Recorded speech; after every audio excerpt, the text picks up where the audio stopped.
I deserted the Mexican army because of my old lady, that's the truth.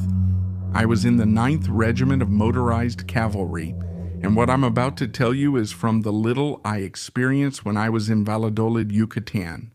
I'm a deserter, and even though a lot of time has passed, I'm still ashamed to say it. It's not something you feel proud of. I served a little over a year and I deserted because of my old lady.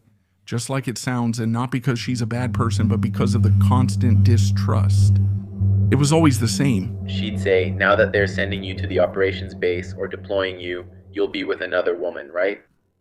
Time and again, even the most annoying sergeant didn't bother me as much as my wife's distrust. One day, we received orders to transfer to Ciudad Juarez, Chihuahua. That day I got leave, but since leave starts at noon, I got home a bit late.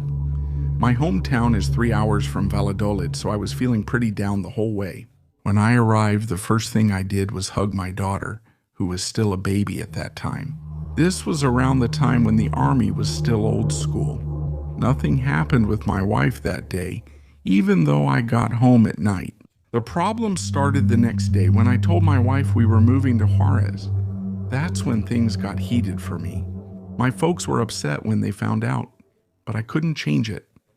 I spent time with them, had dinner, talked, and things calmed down. Just a little, since I had to catch the 2 a.m. bus to reach the base by 5:30. A different schedule, if I missed that one, they'd catch me because the next bus was at 4 in the morning. When midnight came, I was already ready to leave. That's when my daughter woke up crying. That scene broke my soul. I changed clothes, left my backpack, and didn't show up. Soon after, a senior worker called to say I was being marked absent. Another comrade said I could still show up on the 3rd day so they'd process me and maybe send me to another state. I didn't go there. That's where it ended, a lieutenant used to say. The army leaves you with physical and psychological scars. And he was right. At first, I couldn't accept that I had deserted. I used to dream that I was standing in formation, but over time I adapted to civilian life.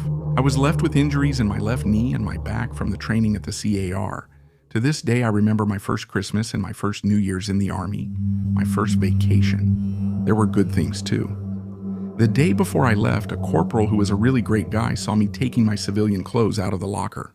He asked if I had considered my actions, said I was a good soldier, and didn't report me.